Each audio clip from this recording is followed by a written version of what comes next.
Bismillahirrahmanirrahim. Assalamualaikum warahmatullahi wabarakatuh. Selamat siang teman-teman. Selamat siang juga kepada ibu. Semoga sehat walafiat dan dilancarkan puasanya hingga akhir. Amin. Tidak lupa juga kami ucapkan terima kasih kepada teman-teman, kepada ibu yang sudah memberikan kesempatan kepada kami untuk menyampaikan materi yang akan kami bahas, yaitu tentang kalimat mayor, kalimat minor dalam bahasa Indonesia, dan kalimat mayor, kalimat minor dalam bahasa Arab. Kami dari kelompok 5 yang beranggotakan 7 orang. Saya sebagai moderator, Muhammad Ryan Masdaudi. Yang kedua ada Yovia. Yang ketiga ada Muflih Jaka. Yang keempat ada Muhammad Ilham Syafaat. Yang kelima ada Muhammad Iqbal Muhtaram. Yang keenam ada Nathan Aulia. Dan yang terakhir ada Hanif. Langsung saja materi yang akan kami bahas. Untuk presentasi pertama dan selanjutnya kami serahkan kepada anggota kelompok.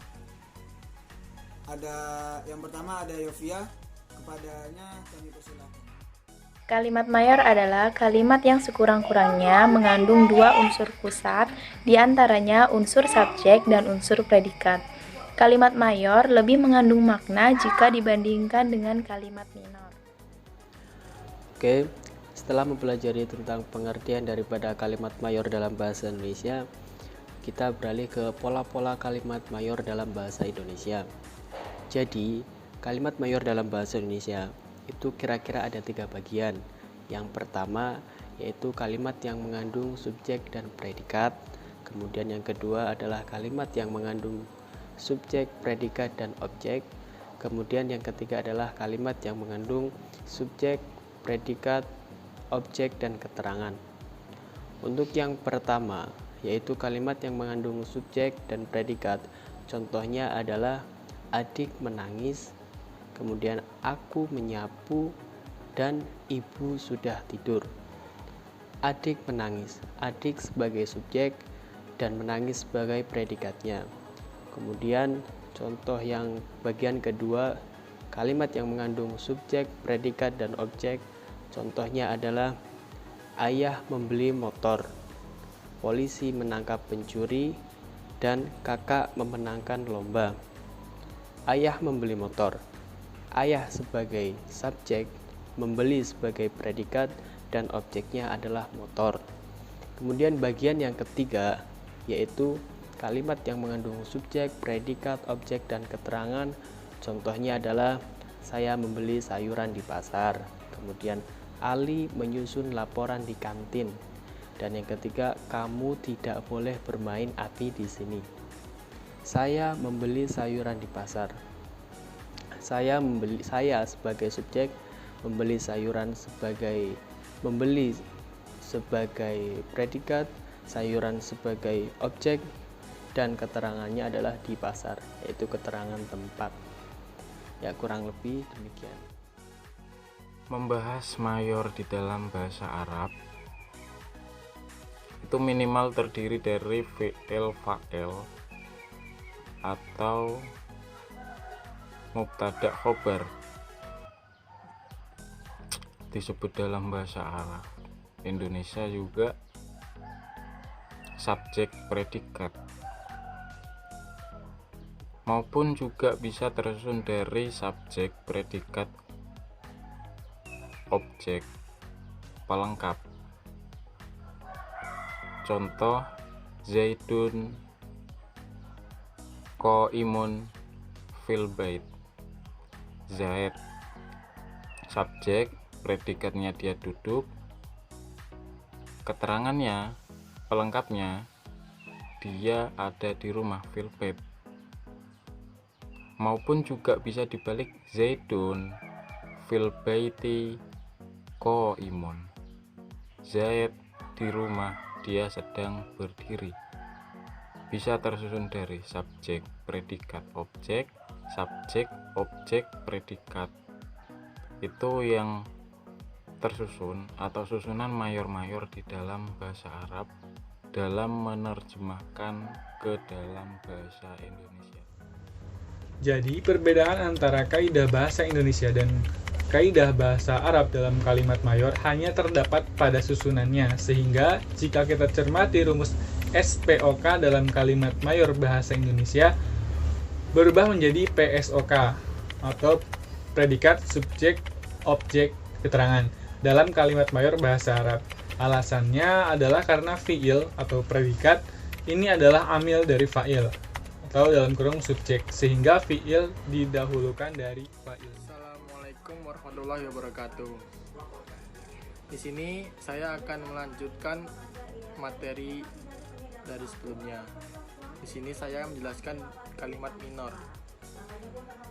Kalimat minor berarti kecil. Dalam bahasa Indonesia terdapat satu jenis kalimat yang bernama kalimat minor. Kalimat minor adalah kalimat yang mengandung satu unsur pusat. Unsur pusat yang sering digunakan dalam kalimat minor berupa predikat.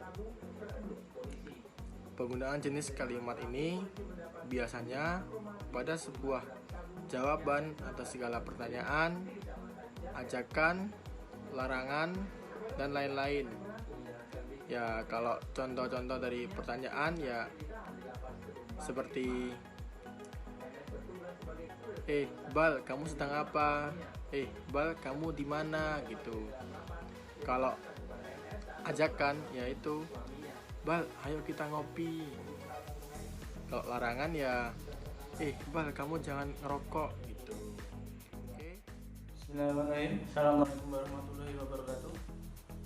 Melanjutkan dari presentasi teman kita Saudara Jaka, kalimat minor.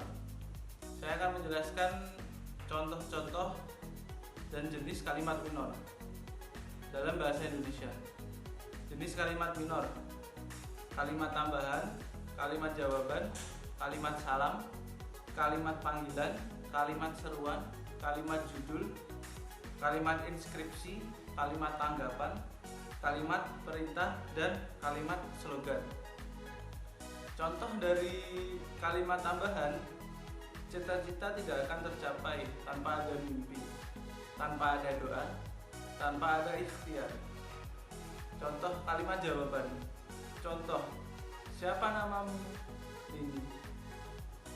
Selamat pagi, sampai jumpa. Kemudian kalimat panggilan: Bu Guru, Pak RT. Kemudian kalimat seruan: contoh, awas, syukurlah. Kemudian kalimat judul: habis gelap terbitlah terang, naga bonar. Kemudian kalimat inskripsi: teruntuk ayah dan ibu, tanda kasih untuk ling-ling.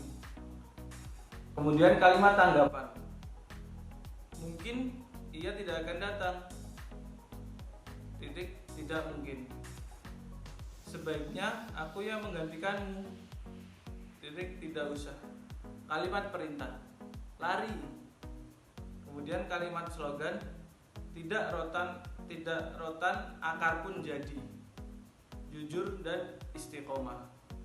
Mungkin sekian dari presentasi yang bisa saya sampaikan. Jenis-jenis kalimat minor dalam bahasa Arab.